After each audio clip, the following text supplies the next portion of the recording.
Narito tayo sa San Juan, dito sa pinakadulo. Yung katabi natin na yun, nagpa-add na rin siya.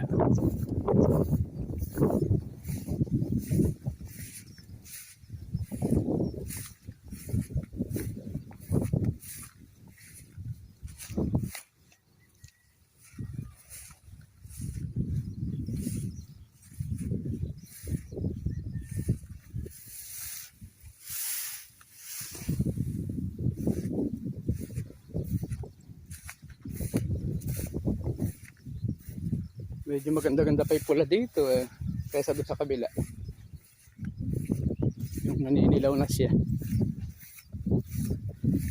Itong katabi natin na ito, pagpapakwanan.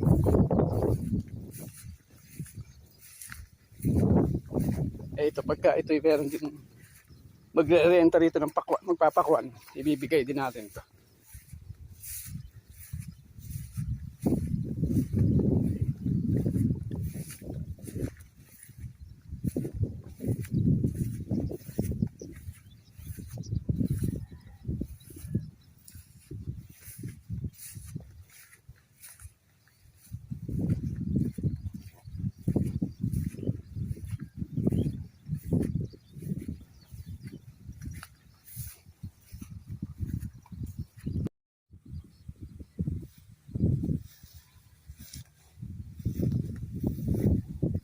Ito parang hindi na kailangan ng tubig nito.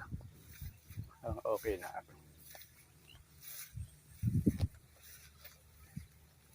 Kasi halos mapupulan sila. Ay.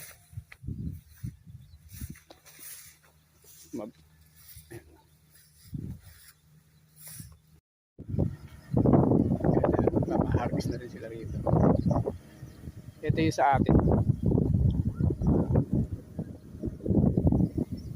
Kaya yung kaliwat kanan natin, hina-harvest na. Yung isa tapos na.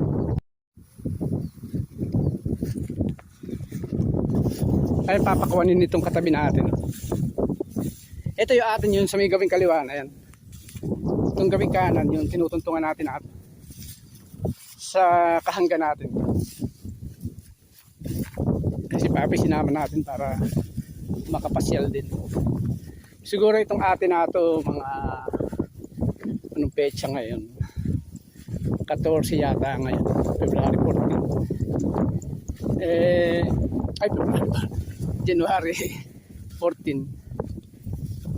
Siguro mga isang linggo lang ito pwede na itong atin na ito. Kasi mabilis siyang pumula. Masyado hingal ni papi.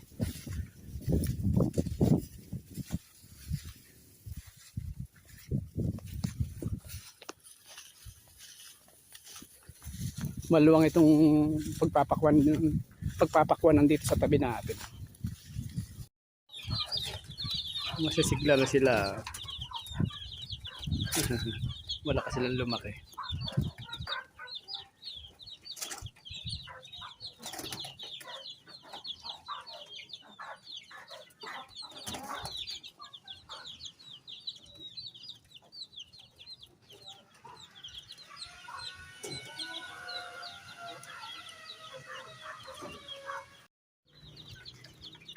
Ang binago natin yung kainan nila kasi mababa ba yung pinaka ano tawag sa ganyan, yung pinakalabangan, parang yung pinaasa natin kasi yung kanyang takip lang ba ng timba ng pintura, tumatapon siya sa pinakasahig. Yan malalim siya. Kahit medyo kalkalin nila yan, hindi basta-basta tatapon. Kasi malalim.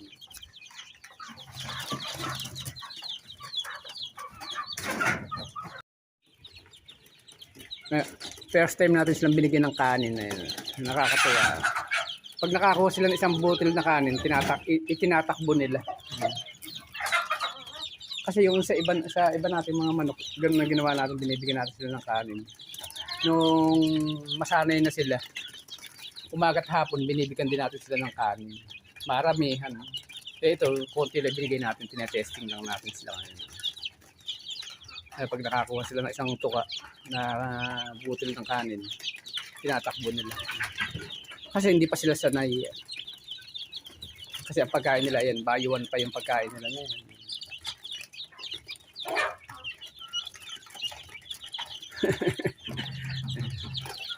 Madadagdagan pa sila kasi meron pa napipisa dun sa loob. Baka mausto silang 20 plus. Kaya ang bilang nila 90 na yan. 19. Kaya ito yung mga huli ito, medyo maliit. Maliit yan.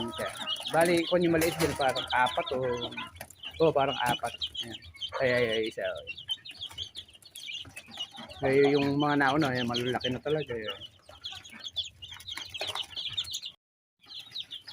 Ayan yung pinakasahig nila na yan. May karton lang yan, kaya ganyan. Pero pag tinanggal natin yan, mga panang kawayan yan.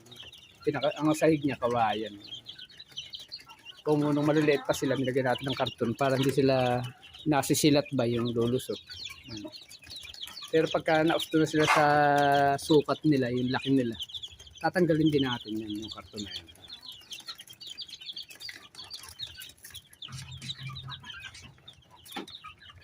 Ay, narito tayo uli sa Sampabian. Didiligin natin yung ating tanim na papaya. Tsaka yung iba, ililipat natin yung naging masyadong malapit ba. Yung kasi nagtanim tayo ng una doon, hindi natin sinukat-sukat na. Yung pangalawa natin pagtatanim, sinukat natin. Kaya may mga tumama na magkatapat. Ganun. Kaya ililipat natin sa iba, sa ibang pwesto.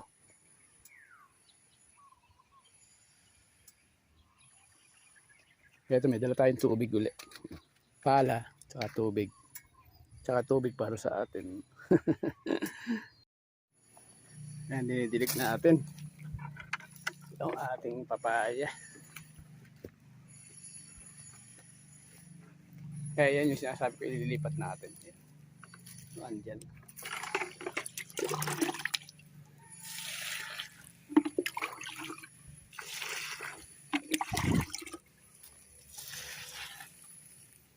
Ayan, meron tayo ube. Ayan, ube yan.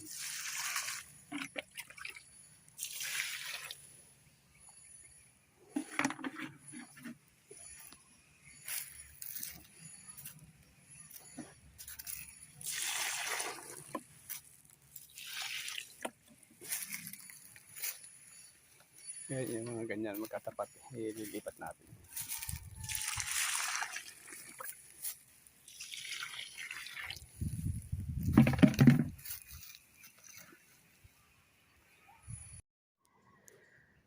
Ayan, bali 4 yung nalipat natin. 1, 2, 3, 4.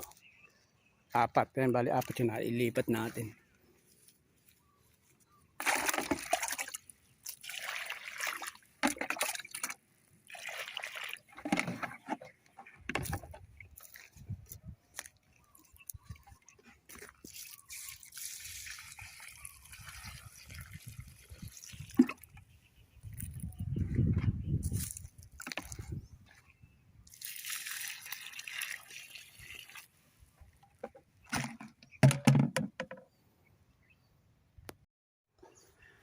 Ay, nagtayo tayo ng 2 poste.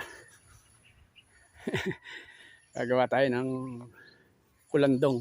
Yung pinaka... Halagyan na lang natin siya ng lona para madali. Ayan.